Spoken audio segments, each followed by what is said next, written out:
Pessoal, esse é o primeiro problema da parte de teoria dos números. E aqui eu vou estar abordando a busca por divisores de um certo número. Começando, vamos dar uma olhada no problema, certo? O problema inicia daqui, aqui, essa primeira parte aqui é só a enrolação. E o problema é o seguinte. Essa pessoa aqui, que no caso é Heidi, acho que é Heidi, ela criou uma função de hash. Uma função de hash, para quem não sabe, é uma função que meio que mapeia uma coisa a outra coisa, basicamente isso. Só que essa segunda coisa, que é a coisa que ela mapeia coisa A para coisa B, essa coisa B provavelmente é uma coisa mais fácil de comparar. É basicamente isso, que é uma função hash. Mas isso não interessa no momento, não. Dados dois, a função é o seguinte: ela recebe dois inteiros positivos, no caso são o x e o y, e a partir disso a função é o seguinte: x ao quadrado mais 2xy mais x mais 1. Meio que essa função mapeia esse xy para o resultado dessa equação aqui, certo? Agora, Heidi pensou se a função é reversível. No caso, se eu dando o resultado da função, eu consigo obter um x e um y válido. É exatamente o que ele está falando aqui. Ele já vai dar um R e ele pede qual é o x e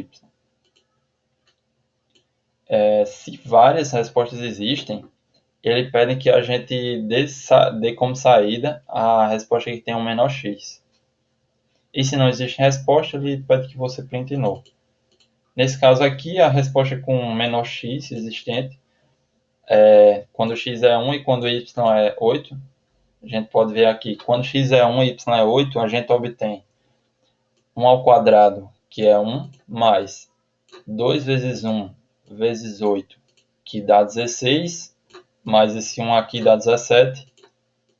Então, a gente adiciona aqui mais esse 1 aqui do x, aí fica 18, e mais esse último 1 aqui fica 19, que é exatamente o resultado que ele deu como entrada. Então, vamos ver como é que faz essa questão. A primeira coisa que a gente devia ter olhado é que esse R aqui, esse R é um número muito grande.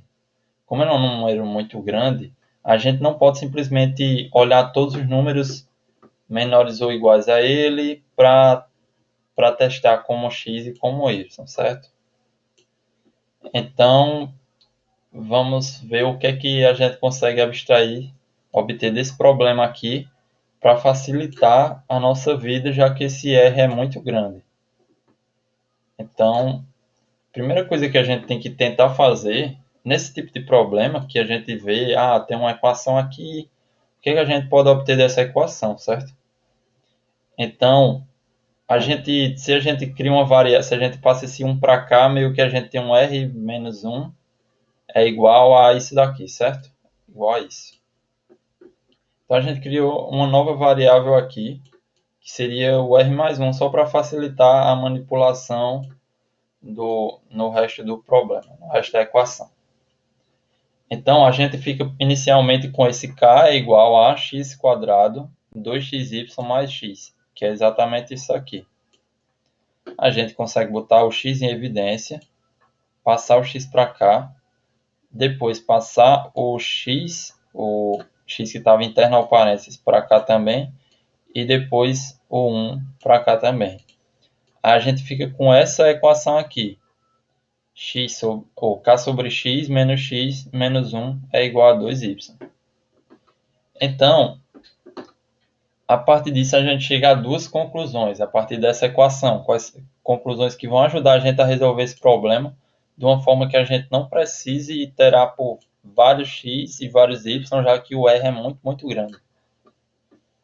E essas duas observações são: a primeira é que, como tanto esse y quanto esse x são números inteiros, então, tipo, esse número aqui mais menos um número inteiro, menos outro número inteiro, dá 2 vezes um número inteiro, certo?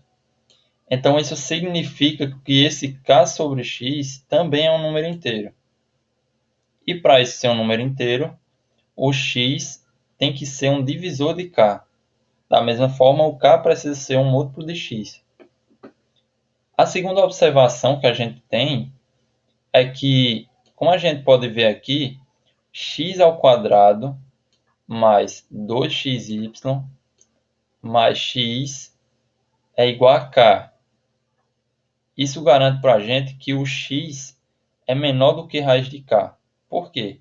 Porque se o x fosse maior ou igual a raiz de k, só esse x ao quadrado aqui já seria maior do que k.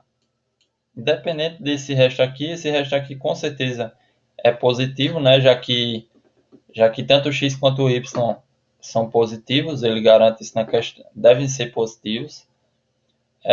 Então esse número aqui sempre vai ser menor, não, o x no caso sempre vai ser menor do que raiz de k. Porque se fosse maior ou igual a raiz de k, então esse número aqui, então isso tudo daria com certeza maior do que k. Então, continuando, agora a gente vai pensar na abordagem de como resolver esse tipo de problema. Porque a gente pode simplesmente, agora que a gente já viu que o x é um divisor de k, que essa é a principal observação que a gente poderia ter tirado, a gente pode simplesmente testar todos os divisores de k. E quando a gente testa todos os divisores de k e aí coloca nessa equação aqui, a gente vai ter um valor único para o y. Então a gente não precisa arriscar um x e depois arriscar um y. A gente só precisa arriscar o x e a partir disso a gente descobre se existe um y válido para aquele x. Talvez não exista. Por quê? Porque quando você vai ter um número aqui inteiro, certo? E depois você vai ter que dividir por 2 para obter o seu valor do y. Então essa divisão por 2 pode fazer com que o número fique sendo um número quebrado e não um número inteiro. Então, nesse caso, não existiria um y, certo? Mas continuando, como eu disse, essa é a forma ideal de fazer. Quer dizer, talvez tenha alguma outra forma, mas essa é uma forma bem simples de fazer. E uma coisa que a gente tem que observar é que para verificar todos os divisores de um número, a gente só precisa de uma complexidade de raiz de um número, certo? Por quê? Porque se você tem se um número tem um divisor, por exemplo, o k é igual a um número a vezes um número b. Se o número a fosse maior do que a raiz de k, então o número b com certeza tem que ser menor do que a raiz de k para balancear, para a multiplicação deles ainda dar igual a k e não ultrapassar k, certo? Então quando a gente ter até raiz de n, a gente tanto consegue encontrar os divisores que são até raiz de n, certo? Que seria basicamente dividir o, o nosso número, o nosso k, por exemplo. A gente dividiria o k, não, pegaria o resto da divisão do k por um número e a gente descobriria se esse número é divisor de k. Aí, da mesma forma, se a gente pegar k e dividir por esse número, a gente vai ficar com outro divisor de k, que no caso vai ser, como a gente está verificando um divisor de k que é menor do que raiz de n, esse segundo divisor de k vai ser maior do que raiz de n, para que a multiplicação dele seja igual a n. Por exemplo, se a gente pega um número, deixa eu ver, 24, vamos supor. Quando a gente chega no número 3, número 3 com certeza é abaixo da raiz de 24, que a raiz de 24 é 4, alguma coisa. Então, o 3 é com certeza menor do que a raiz de 24. E o 24 sobre 3 é o 8, que também é um divisor de 24, mas que a gente tem certeza que é maior do que a raiz de 24, porque a multiplicação dele com o 3 deu 24, certo? Acho que deu para entender. Agora a questão de implementação, né? A gente vai receber o R, né, que é a entrada principal. A gente cria o nosso K e a gente agora tem meio que isso daqui seria a raiz do K, seria tipo a parte que a gente vai fazer a busca. E isso é uma coisa que eu gostaria de ressaltar, que tipo, o SQRT, tanto em Python, quanto em Java, quanto em C++, quanto em qualquer linguagem, ele pode ter certas imprecisões, porque aqui ele trabalha com números de ponto flutuante. Então, para garantir que eu passei por todos os números até raiz, por exemplo, deixa eu ver, 16, vamos supor 16, a raiz de 16 é 4, mas por algum erro de precisão do programa aconteceu que ela virou 3.999. Então, quando você fizesse esse int aqui, talvez, eu digo talvez porque algumas linguagens meio que veriam que ele está muito perto do 4, e quando você fizesse isso daqui ele ia arredondar para 4. Mas outras podem considerar que esse 3.99, quando você converte para inteiro, ele deve ser convertido para 3. Então, meio que se você fosse percorrer só até 3, você não estaria percorrendo até a raiz do 16, certo?